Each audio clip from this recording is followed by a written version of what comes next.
राज्याला देशाच्या सर्वोच्च स्थानी नेण्यासाठी प्रत्येक घटकाचा सर्वांगीण विकास करण्याचा त्यांचा मानस होता। त्याचबरोबर राष्ट्रवादी काँग्रेस पक्षाला अधिक बळकटी देऊन संघटना अधिक रचनात्मक करण्याचा त्यांचा संकल्प होता आणि हाच संकल्प आपल्याला सगळ्याला मिळून पुढे न्यायचा आहे। आदरणीय दादांनी पक्ष संघटन आणि कार्यकर्त्यांना बळ देतानाच लोकहितासाठी अविरत कष्ट घेतले। पक्षस्थितीबाबत त्यांचा असलेला कटाक्ष, निर्णय क्षमता, नेतृत्व, कार्यकर्त्यांवरील त्यांचा विश्वास आणि सर्वसामान्य जनतेच्या प्रती असलेली बांधिलकी ही दादांची कायमची शिदोरी आहे। आणि आज आदरणीय दादा आपल्यामध्ये जरी नसले पण त्यांचे विचार, त्यांची मूल्य आणि त्यांची कामाची पद्धत आपल्यासाठी सर्वांसाठीच नेहमीच मार्गदर्शक ठरणार आहे। आदरणीय दादांची जागा खरं तर सर्वांनाच माहिती आहे, कोणीही घेऊ शकणार नाही आणि हे वास्तव आहे। परंतु त्याचा विचार, त्यांनी दाखवलेला विकासाचा मार्ग आणि सामान्य माणसाबाबतची त्यांची बांधिलकी हीच आज आपल्या पक्षाची सर्वात मोठी ताकद आहे आणि यावर माझा विश्वास आहे। आदरणीय दादांच्या पश्चात आपला सर्व राष्ट्रवादी परिवार एक कुटुंब म्हणून माझ्या पाठीशी खंबीर उभा राहिला याची मला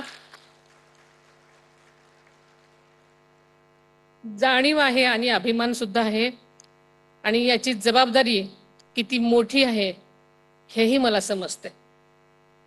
3 वर्षापूर्वीच आदरणीय दादांनी पक्षाच्या राष्ट्रीय अध्यक्षपदाची धुरा सांभाळली। त्यांना अवघ्या 2.5 वर्षाचाच कालावधी मिळाला। हा कालावधी मर्यादित असला तरी त्यांनी पक्षाला राष्ट्रीय स्तरावर नवी ओळख मिळवून दिली। आदरणीय दादांची ओळख केवळ राजकारणी, समाजकारणी म्हणूनच नव्हती, तर सर्वसामान्यासाठी आपला जीवाभावाचा माणूस, कामाचाच माणूस आणि हक्काचा माणूस अशी होती। राज्याचे अर्थमंत्री म्हणूनही दादांनी सादर केलेले त्यांचे अर्थसंकल्प हे राज्याच्या विकासाचे दस्तऐवज आहेत। शेतकरी, कष्टकरी, महिला, युवक, उद्योग, सहकार, कृषी, ग्रामविकास आणि पायाभूत सुविधांच्या विकासासाठी त्यांनी सातत्यानं काम केलं।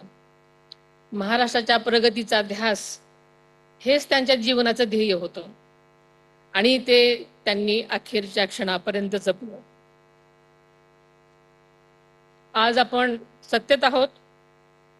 युती सरकारच्या माध्यमातून राज्य सरकारमध्ये आपण लोककल्याणकारी निर्णय घेत आहोत। आदरणीय दादांच्या दूरदृष्टीतून साकारलेल्या मुख्यमंत्री लाडकी बहीण योजनेमुळे राज्यातील लाखो महिलांना आर्थिक पाठबळ मिळालं, त्यांच्या जीवनात आत्मविश्वास निर्माण झाला। आता एकल महिलांसाठी सुद्धा स्वतंत्र योजना आणण्याचा निर्णय राज्य सरकारने घेतलेला आहे।